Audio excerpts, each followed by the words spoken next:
I'm Carl Danielson. I'm here with Ed Carberry, and we're talking Southwestern Jags football. Coach, Game 3, got the win. Tell us about it. Oh, traditional rival, Victor Valley. They came out of the high desert. We've been playing them since 2004, so it's super consistent. Every year is a battle to the end. Coach, we had a real nice surprise this game. We had a quarterback come in that's been with the program for a while and did a great job. Talk to us a little bit about it. Marcus Hernandez, he'll be on in this next segment. He's in his second season. He's a sophomore playing for us from Otay Ranch High School. He had to step up his game and ended up throwing for a touchdown and running for a touchdown.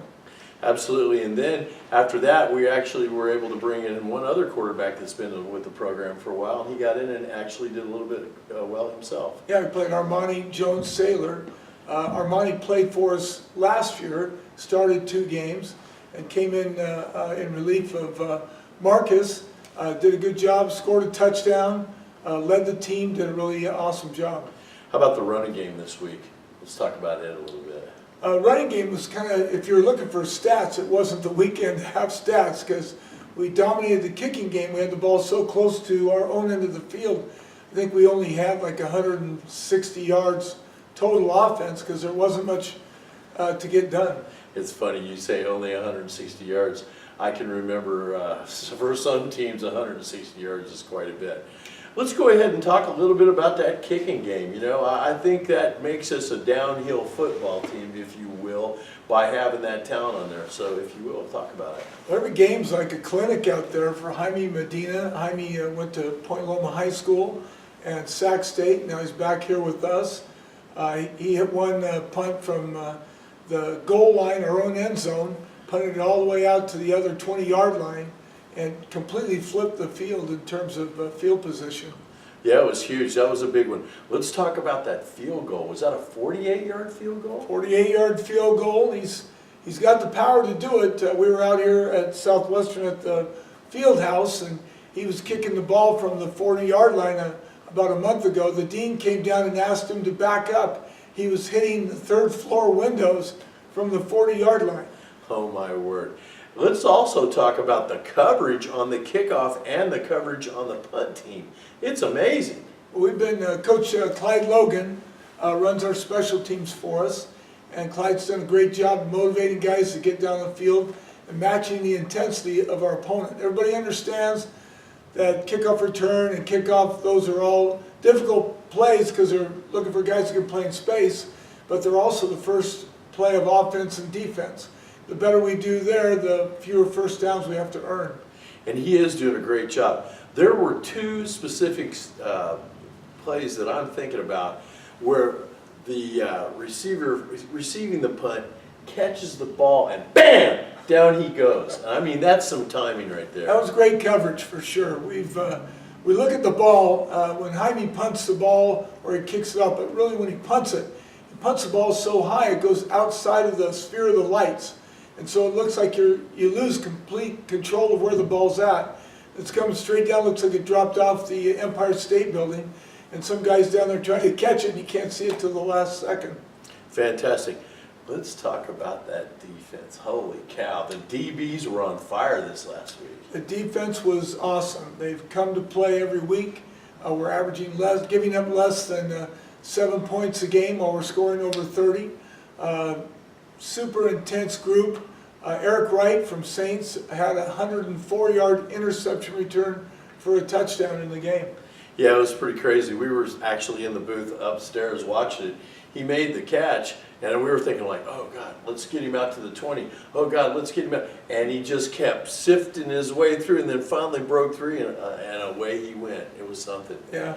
Now, we had a lot of sacks this last week again, and let's talk a little bit about the D-line guys and how they did. Jacob Otelli, he's played real well for us. He's a 3rd-year guy here who is recovering from an injury. Now he's back for his sophomore year. He's really done well. David Dunn has done a great job also coming off the edge as a defensive end. Absolutely. Linebacker core, just ruthless. Yep, we've been doing a great job. Everybody's hustling to the ball. They're playing as a good forcing unit. Those 3 guys are trying to force the ball back into the other side linebacker. We'll be back right after this message.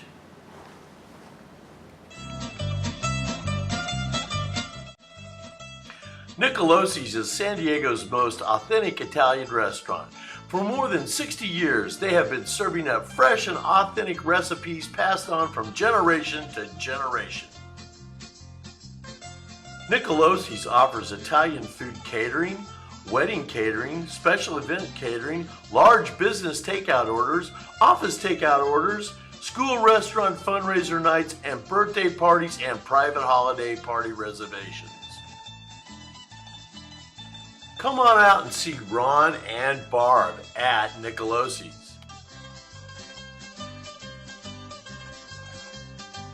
Going to an event at the sports arena? Well, come on by and say hi to the Nicolosi's team at the sports arena. We are now serving some of our favorites during Gulls games and other events.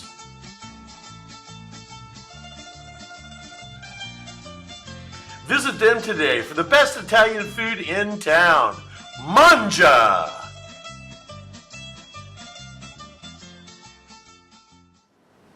Hi, we're back, and we're here with Marcus. And Marcus, tell us a little bit about your game. Got in for the first time, did great this year. Right, so I had my opportunity to play and got in. Everything went well, had fun, worked hard for it, had my opportunity, and just had fun out there. Just exciting. So let me ask you this. So here we go. You're bellying the guy, you pull the ball, and you look forward, and there's nobody there. What was it like? Well, there was one person there. It was the safety, and I had to pass him up, but I had one offensive lineman that was, I had 1 second to decide what I had to do, and I looked to the left to make the safety look to the left, and then all I know is I see some big guy, which was my offensive lineman, get in the way, and I just made one move, went to the right, and there it was, a touchdown. It was great, and you just excited the whole stadium because everybody was pulling for you there, and you had to feel the love, right? Yes, I did. That was great. It was great. Coach, Jason Miller. Jason Miller, that's it.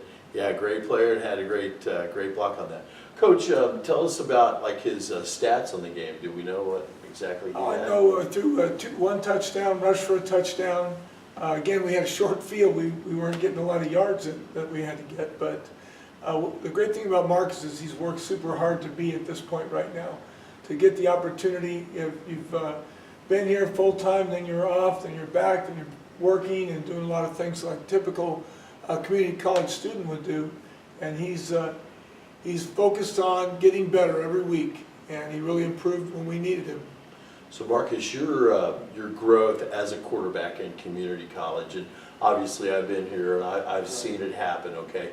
Tell me, what do you think has happened between like your first year here versus now? Has it got a lot to do with film, study, just feeling easier, knowing the team and the offense, or what's up? So in my personal opinion, I was behind a lot of great quarterbacks. I know the very first year I came here, 2012, I was behind Brent Nelson, which is an amazing quarterback. I got to learn a lot of things from him, and then I think it was after him was Mitch Olsen.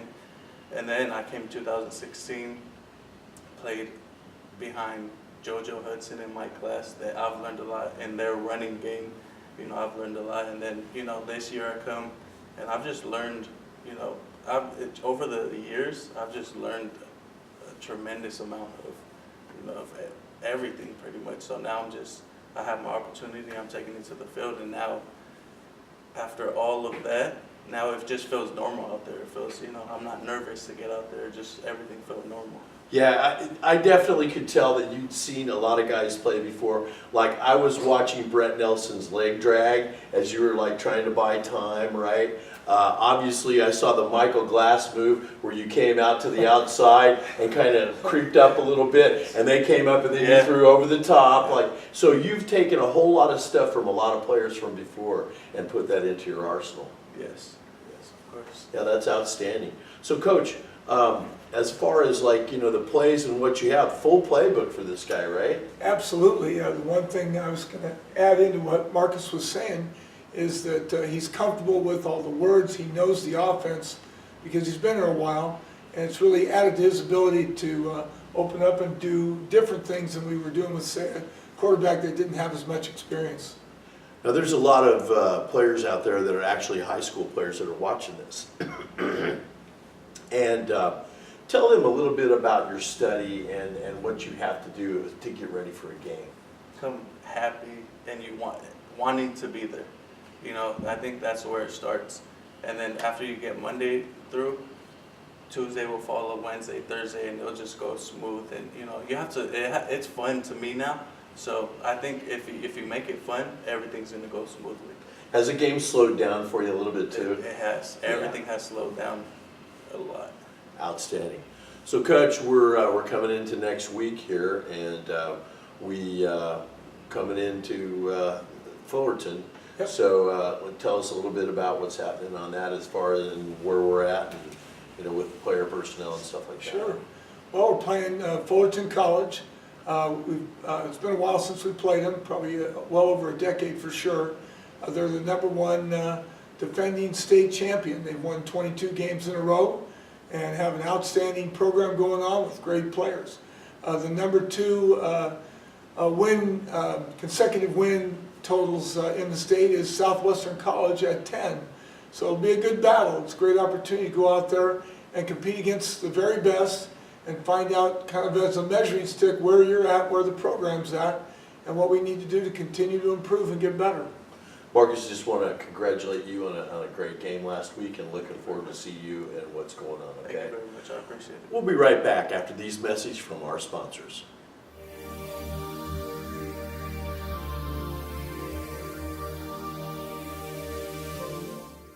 Al's Sports Shop in Santee is your premier sports store for all of San Diego County.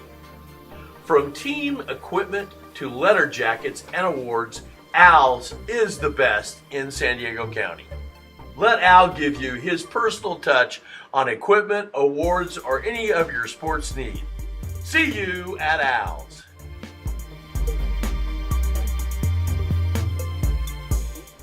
And we're back with kicker Jaime Medina. Jaime, how you doing today? And yourself? Great. So tell us a little bit about this kicking that you got going on. This season so far, I took a 2-year break, and it feels good to be back on the field after so long.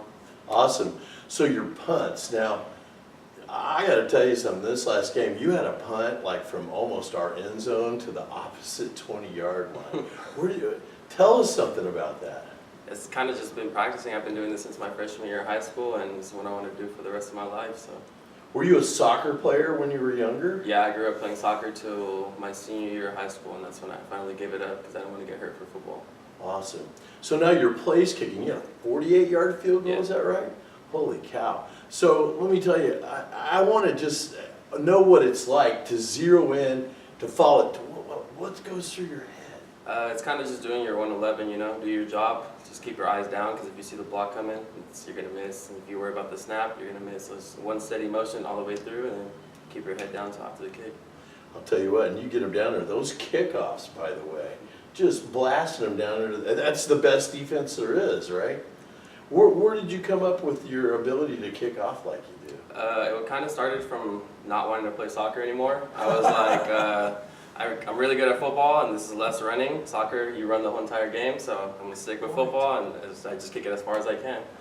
So, Coach, it's got to be a great feeling to have something like this, to where, backs against the walls. And in the past, we've, made that kick, and the ball's got out to, like, the 50-yard line, right? I mean, Well, it's a totally different experience right now.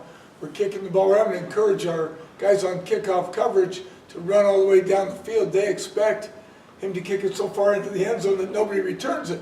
So they start jogging towards the end. We got to get everybody to run all the way down the field. But Jaime has done a phenomenal job. Last spring, he hit a punt with the wind. I think it went about 67, 68 yards. But the thing that I remember most about it is I looked up and I couldn't see the ball. And so I realized I didn't look high enough. So I leaned back and looked up there, and this ball, just a speck of brown, was up in the air. It came down about 100 miles an hour, came down backwards like this, so just ran away from the guy trying to catch it. But I hadn't seen a ball punted like that in maybe 20 years. I noticed that a lot of your kicks, a lot of your punts, okay, they hit like within the 10-yard line, and they got this bounce coming back instead of rolling into the end zone. Explain that. Yeah, so we call it an Aussie punt. So usually on a normal punt that you try to turn over, you have to hold the ball flat, and you just smack it upwards, and that creates a spiral. But the Aussie punt, you hold the ball straight up and down, so that when you hit it, you have to push it forward, so it's not really like a hang kind of punt. It's more of a drive the ball, so when it lands, it hits that backspin. So you try to get like inside the 5 so that when it comes back, our returners are getting there and they can kill it 7-10. Now, as the long snapping coach here for the past 12 years, I noticed that you got some pretty good long snapping, and it's getting better. Tell us about your long snap. Yeah, it's been a long process for sure. Definitely trying to narrow down which was going to be our guy, but right now we got Chris Jones in there, and he's been handling it pretty well. Been getting downfield and covering the punts. So we haven't had any. I think we have like 10, 20 return yards this whole season in 3 games. So Yeah. we've been getting down there. We just got to keep it up. So tell me, how many balls do you kick a day in practice? It depends. So like when we're at the practice field, we tend to kick a lot more. Just those are the work days, and then as the week gets closer to game day, we kind of slow it down a little bit because we're kind of like kickers are like pitchers. You know, it's a certain pitch count every single day. So I say we hit about 40 to 50 balls on Tuesdays and Wednesdays because those are the heavier days, and then Thursday we'll hit about 20 quality balls, and then Friday we won't really kick as much. So how many kickers are there on the team? So there's me, and then Mark Alejandre, who's a sophomore this year as well, but his first year playing football. And then we have Ariel, who's gonna redshirt this season. So he just graduated high school. So there's 3 of us in total. Awesome. So Coach Jackson's got you working every Yeah. single day. Yeah, Tell me definitely. some of the things that he has you do. We stretch a lot, and we work more of, for us, for this group this year, it's more of getting mentally ready for games rather than physically ready, because we can all kick, and everyone knows we can kick, but we just gotta get our heads right for game days. We started slow on the season, but we're picking it up now. I expect us to get better. We're going like this every single week. That's true. It's getting better every single week, folks. Thanks a lot, and listen, have a great game this week, I okay? appreciate it. We'll be back after this.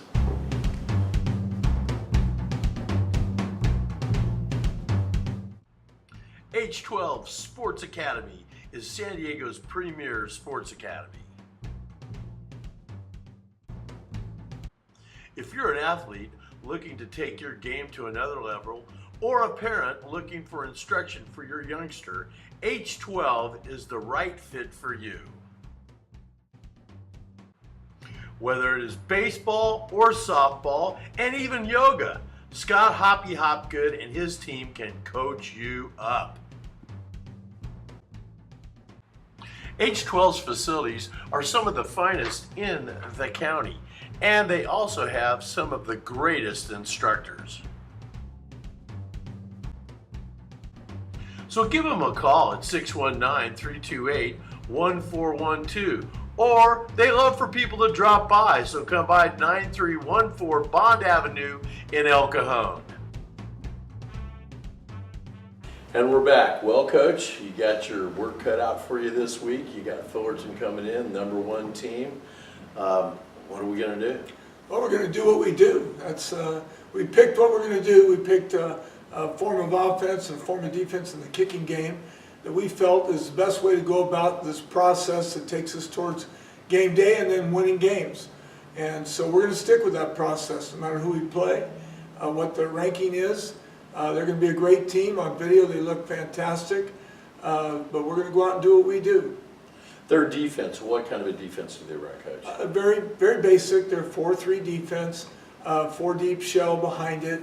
The D-line play, they have 8 returning sophomores, and their D-line plays really well. And so they're going to hustle. We're going to have to outwork them, out-hustle them, and maintain our blocks. They do a great job of getting off blocks. Offensively, what do they do? They're a hurry-up team. They've got an excellent quarterback who can throw the ball all the way across the site from the hash to the far sideline. He runs the ball effectively. They've got a lot of guys that rotate in. They have a big O-line like we do, and so it should be a good matchup. Their special teams, anything special there? Or? They have the same guy handling all like we do. Handles all the punting and place kicking. And he's an end zone depth kind of guy on the kickoff and probably in the high 30s on his punt team.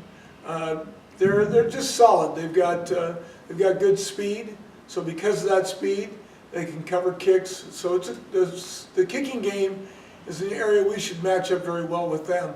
And as long as we're able to create the intensity that we need to match their intensity, we're going to be all right.